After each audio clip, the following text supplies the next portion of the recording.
Hello everyone, स्वागत है आप सभी का। तो आज हम वही टॉपिक कंप्लीट कर रहे हैं, स्पेशल एजुकेशन ऑर्गेनाइजेशन, जिसमें हमने MSJ तक कंप्लीट कर लिया था। आज हम करेंगे NIVH, national institute for of visually handicapped, राष्ट्रीय दृष्टिबाधिता संस्थान, जिसकी स्थापना जुलाई 1979 में देहरादून में हुई थी।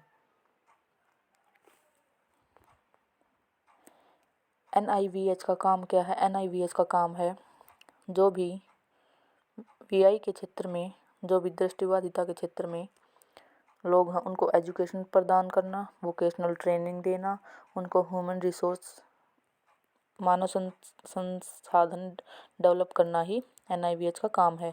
और ये काम क्या करता है? ये काम करता है मैन्युफैक्चरिंग का, मतलब VI के क्षेत्र में जो भी हमारी मैन्युफैक्चरिंग होती है वो ट्रेनिंग का, उनको पढ़ाने के लिए, उनको संभालने के लिए ट्रेनिंग की ज़रूरत होती है, उसका ब्रेल सिखाने का, और जो भी चीज़ उनकी मोबिलिटी के लिए ज़रूरी होती है, सहायक होती है, उनका ये मैन्युफैक्चर करता है, उनको एजुकेशन प्रदान करता है VI लोगों को।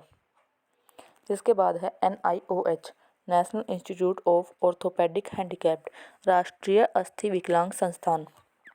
इसकी स्थापना हमारी हुई थी अप्रैल 1982 में कोलकाता में। तो इसका मेन ऑब्जेक्टिव क्या है? इसका मेन ऑब्जेक्टिव है कि जो भी OH पर्सन होता है, जो भी फिजिकली हैंडीकैप्ड पर्सन होता है, उसको सर्विस प्रोवाइड करवा के, उसको सुविधाएं प्रदान करके उसको मेन स्ट्रीम से जोड़ना होता है और सोसाइटी में इन्वॉल्व कराना होता है। उनको एजुकेशनल ट्रेनिंग दी जाती है, ट्रीटमेंट दिया जाता है और उनको ज़्यादा से ज़्यादा पुनर्वास की तरफ बढ़ावा दिया जाता है। इसके बाद है हमारा IPH, institute of the physically handicapped, जिसका नामांकन हुआ था पहले Pandit Deendayal Upadhyaya national institute for the person with physical disabilities, जो कि ये गवर्नमेंट ऑफ इंडिया के द्वारा 22 मई 1975 को ले लिया गया था और इसे एक ऑटोनोमस बॉडी बना दिया गया था। एज ए रजिस्टर्ड सोसाइटी 1976 में रजिस्टर्ड हो गया था।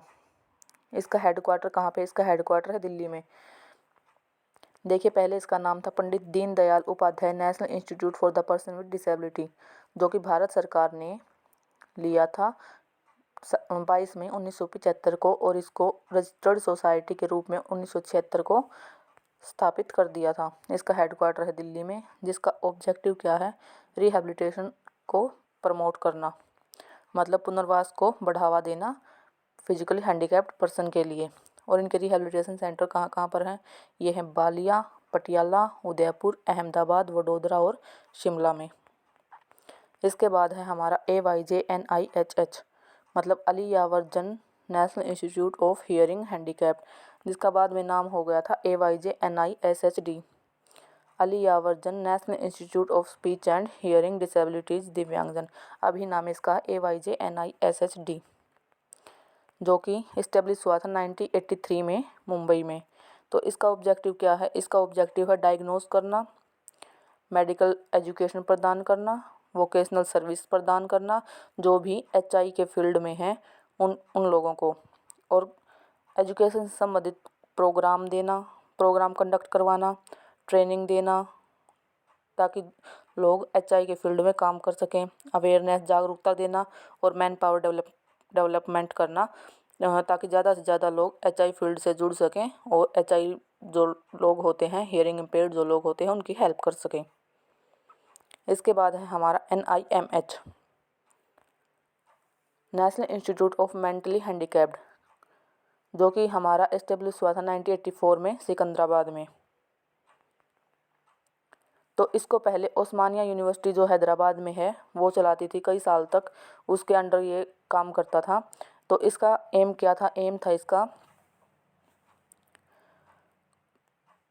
जो कि MH के फील्ड में लोग हैं उनको ट्रेनिंग देना, उनकी ट्रेनिंग को कंटिन्यू करना और विकास करवाना, रिसर्च करना इस फील्ड में,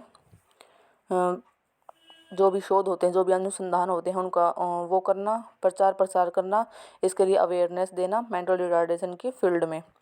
इसके बाद है हमारा ALMIC, artificial limbs manufacturing corporation of India, मतलब कृत्रिम अंग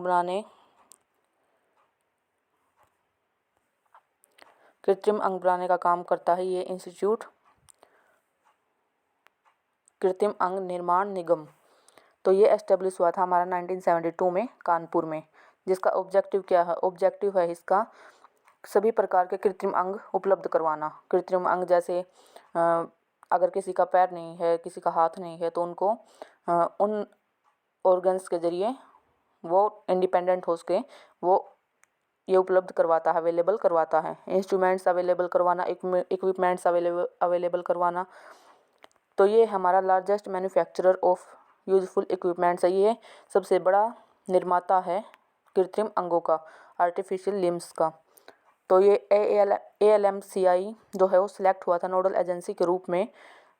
एग्रीमेंट हुआ था गवर्नमेंट ऑफ इंडिया का United states, England, Sweden, Switzerland and Germany के साथ। तो ये उसमें नोडल एजेंसी में सेलेक्ट हुआ था।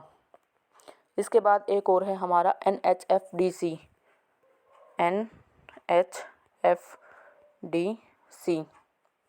ये है हमारा national handicapped finance and development corporation.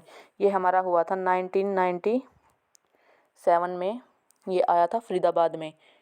तो इसका मेन ऑब्जेक्टिव क्या था? इसका मेन ऑब्जेक्टिव था कि जो डिसेबल्ड पर्सन हैं उनको रोज़गार से जोड़ना, इसका मेन मोटिव था। इसमें इन्होंने बोला था कि किसी व्यक्ति में अगर 40% डिसेबिलिटी है और उसकी एज ग्रुप 18 to 55 के बीच में है, 18 से 55 साल के बीच में अगर किसी के एज ग्रुप है और उसमें 40% से ज़्यादा डिसेबिलिटी है, तो ये उसको रोज़गार देते थे। तो ये था आज का टॉपिक। इसके बाद हम करेंगे इंटरनेशनल एजेंसीज़। आज के लिए बस इतना ही।